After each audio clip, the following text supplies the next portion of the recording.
Okay. Hi, welcome to my channel. My name's Erica. In this video, I am going to share a course correction that I did with my paper clutter. In my last paper declutter video, I shared with you that I was going to try the needs attention Konmari inbox situation. That's a fail for me.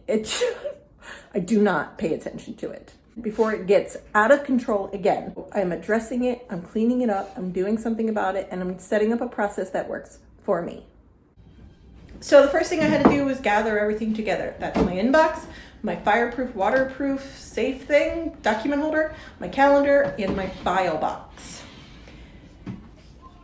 I first want to talk about the pens that I use in my calendar and my paper organizer here. This is my black gel pen, and this is my friction blue pen. It's an erasable pen. It is amazing. I love it so much. I'll put a link below for it. I love this pen. What I wanted to share with you today was a follow-up to the paper declutter that I had done a few weeks ago. Actually less than 2 weeks. The upkeep plan that I had for myself didn't work. I had planned on using a inbox on my desk. Konmari method calls it a needs attention box. I did not pay attention to that box. I just kept putting stuff into it. It became a dumping ground very fast for me. I was not handling the things in there.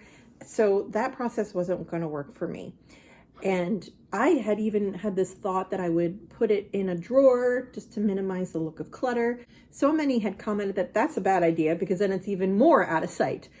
And you're right. I never would have paid attention to it. So I had to think of a way to put those needs attention papers, those short-term papers, more in my face.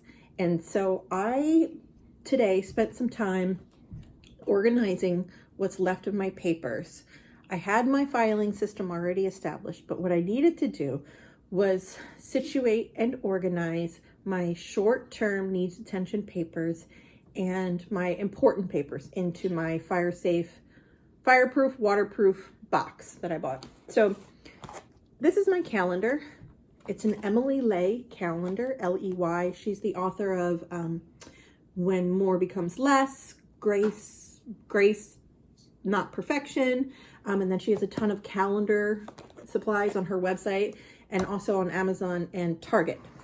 So what I did was kind of tested it for a few days before I went forward today and finished the organization.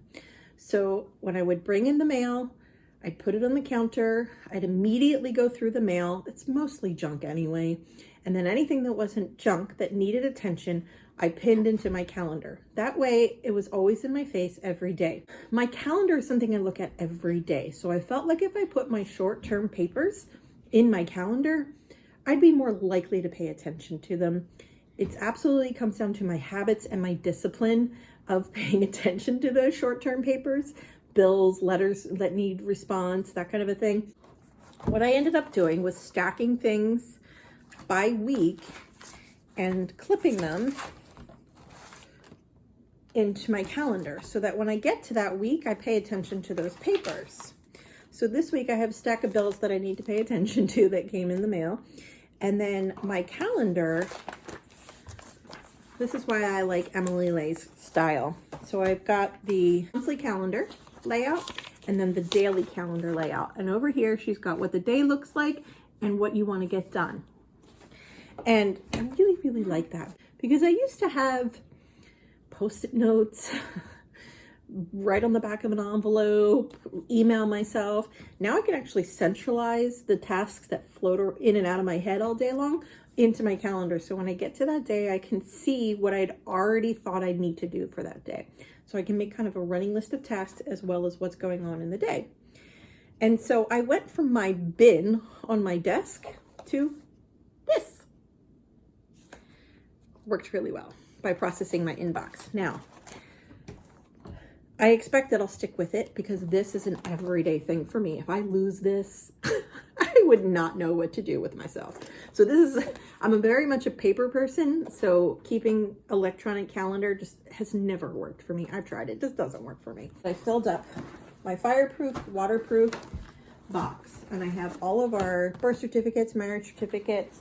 I have our sinking fund stuff in here, our budget stuff, everything that we need, and then it just zips closed and seals with a Velcro, and you can fit quite a bit in here. It's a large bag. I got it from Amazon. I'll include the link below. And then it's got a handle. What I'm going to continue to do, is address the mail right when it comes in. When I take it out of the mailbox, I deal with it. I put it in my calendar, or I put it in the recycling trash or the shred. Anything that's to be filed, I file. So I've got my filing box, and anything that needs to be filed, I file. I don't stick it in my calendar. I don't stick it in an inbox. I file it. I keep my filing box handy right next to my desk, so it's easy for me to file something. That's my paper upkeep plan, is to address the paper when it comes in, stash it in the week that I need to deal with it, and if it's a deal immediately, I deal with it immediately. This sits on my kitchen counter, or if it's not, it's in my purse. So this is always nearby, which means I can quickly file things in here as needed and keep track of everything. So that's it. I hope you liked this video. If you did, please give me a thumbs up and subscribe if you haven't already. And here's the latest video.